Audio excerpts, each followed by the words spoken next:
Giving us another build that was part of the power gear of the vintage line, Mega Construx has put together a set based around the underwater scuba vehicle called Scubattack. This is the next in what I hope is an ongoing series of Skeletor head cases. Hi everyone, I'm Mac, and this is, part 4 of the 3 heads of Skeletor. This is Scubattack.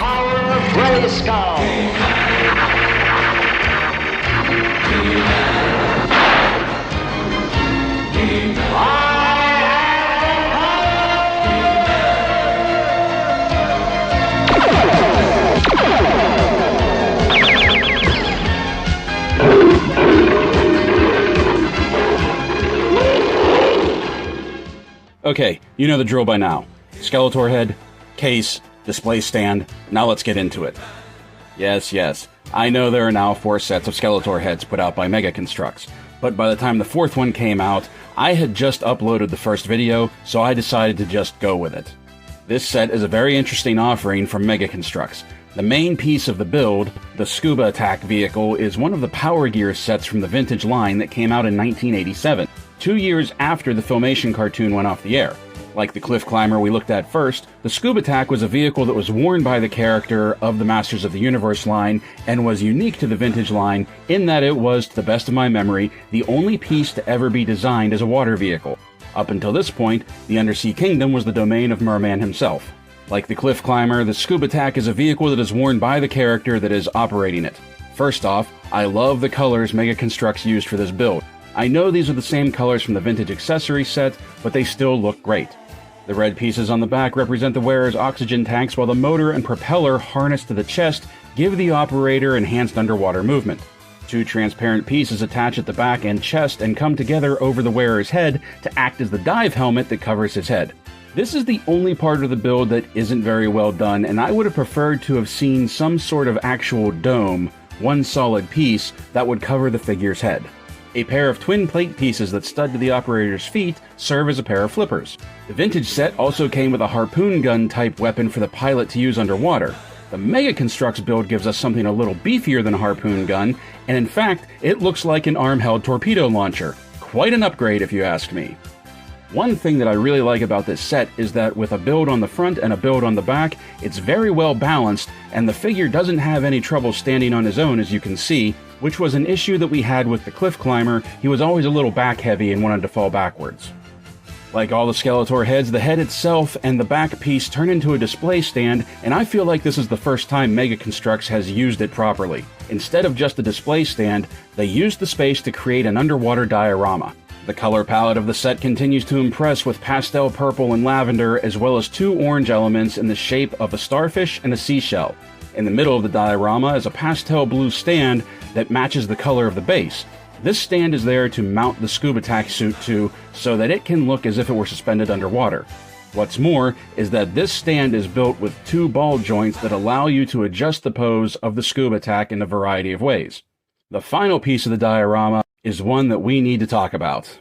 This 2x2 disc element may not look like much, but it actually played an important role in the Filmation mythology of the Masters of the Universe. This element is one of the Golden Discs of Knowledge. In the Filmation episode, appropriately titled Golden Discs of Knowledge, we learn that the wisest men and women of the universe gathered on Eternia and somehow stored their combined knowledge on 12 golden discs called, you guessed it, the Golden Discs of Knowledge. An Eternian named Xanthor was entrusted with the protection of the discs, but when he was offered great power by the Lord of Evil Skeletor, Xanthor handed the discs over to him, betraying the Council of the Wise as well as all of Eternia. For his crime, the Council imprisoned Xanthor in the Phantom Dimension. Yes, the Phantom Dimension. As a phantom, Xanthor convinces the last member of the Council of the Wise to let him atone for his mistakes. That last member was Zodak, the Cosmic Enforcer. Side note here. In the review of Panther at Point Dread, I think I said that Zodak never appeared in the Filmation series. Well, I was wrong about that. He was actually in 3 episodes total. Sorry. After being released from the Phantom Zone...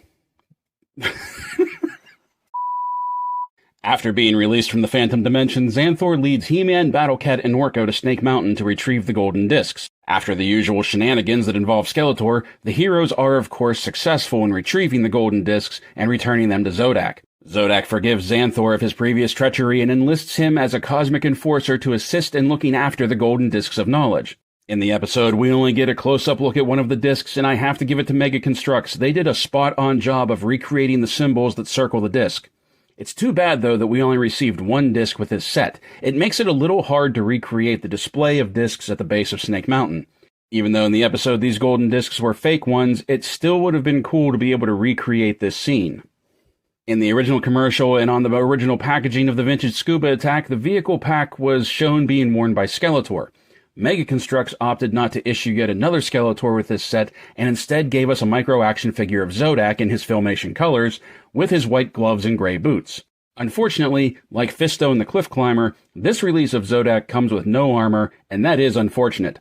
Because while it would be possible to pop the armor off of the Point Dread release of Zodak and put it on this one, the armor was the same between the original toy and the Filmation series. Xanthor's Cosmic Enforcer look was exactly like this figure as well, and if we had a set of armor for him, we could have put him in as Xanthor alongside Zodak. The figure does, however, come with the Cosmic Enforcer's signature laser pistol. Like the Cliff Climber and the Jet Sled, the Scubattack was not specifically designated for the heroic or evil warriors, so there's potential for army building a set like this and giving it to either side. I really like these Skeletor sets. I think they're clever ways of getting smaller builds into our hands and are a much more interesting and fun way of packaging things other than a polybag. And with this one, I feel like Mega Construx has finally nailed it as far as display potential goes. Instead of just using the studded deck as a glorified stand, they turned it into a diorama, and I think that's something they could do a lot more of. So that raises the question, will we get more sets like this after these 4? I don't know. The fact that we were even given a 4th set is something that took everyone by surprise. I do know there's a 3rd Power Gear set they have yet to make, the Tower Tools, so that's an open possibility as well. If you're interested in watching the episode, The Golden Discs of Knowledge, and learning more about them and Xanthor, there's a link to that episode in the description below. So until we find out if there are more coming or not, play well everyone, stay safe, stay healthy, and as always, thank you for watching.